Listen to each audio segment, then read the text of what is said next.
Hey guys, and welcome back to another video on Lumber Capital Log Yard. For the past few weeks, we have been milling these walnut logs that are definitely not the prettiest thing this mill has cut.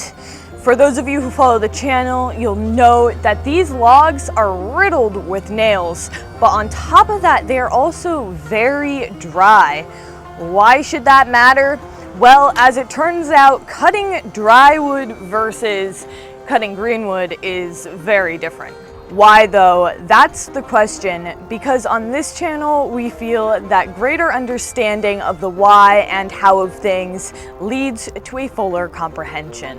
In turn, you are more capable, which allows for more production, higher quality product, and overall better results.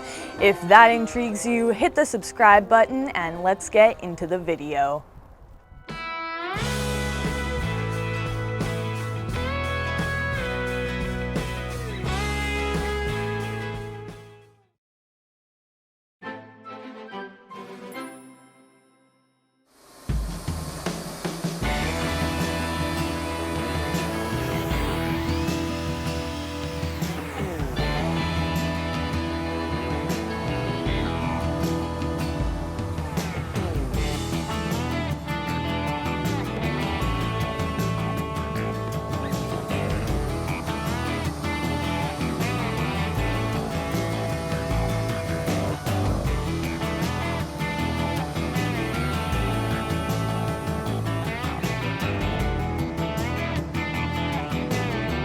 At our sawmill, we primarily work with green wood.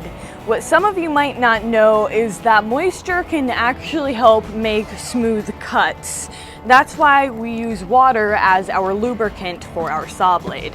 We have to get more right now, so let's head over and fill it up.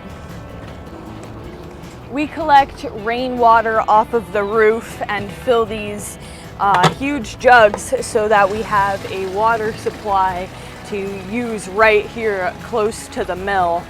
We do have a well, but we have to turn on a generator and all that, and because we have to fill it up more than once a day, it's still helpful to have these.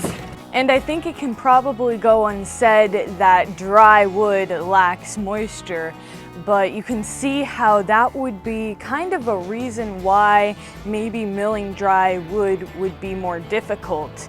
But there's more to it than that.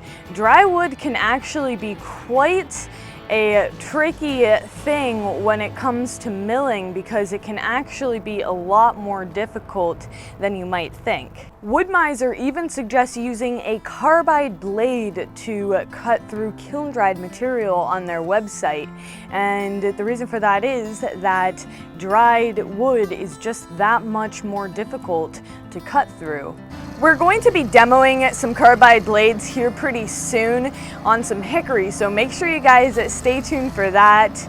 I'm not, however, going to use it on this walnut, even though it might be a good application for them due to all the metal in it.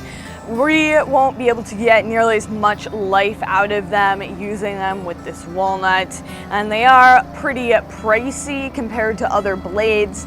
So we want to make sure to get as much life out of them as possible.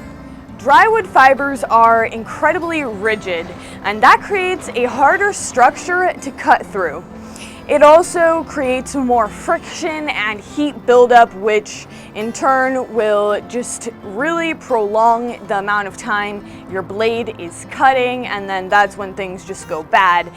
Heat also is going to make your blade stretch, and that's when it's gonna snap. It doesn't always, but it can.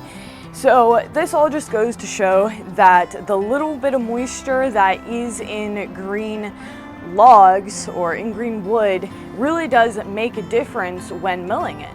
The best way to describe it is that the fibers actually kind of bind, and you're going to experience, because of that, that it actually appears to be kind of harder. And I don't actually know if it would rank higher on like the Jenga scale if you were to test it, but it definitely does make a difference when you're milling it. And this is why we use basically just a lot of water as lubricant when we're cutting this stuff. but it's something that you should be aware of because people do like to repurpose lumber, and sometimes that requires milling it down to a different size even. And so that's just some of the stuff that you can come across, some of the things that you can do to help. And yeah, in all, it's two very different monsters that you're dealing with, dry versus grain.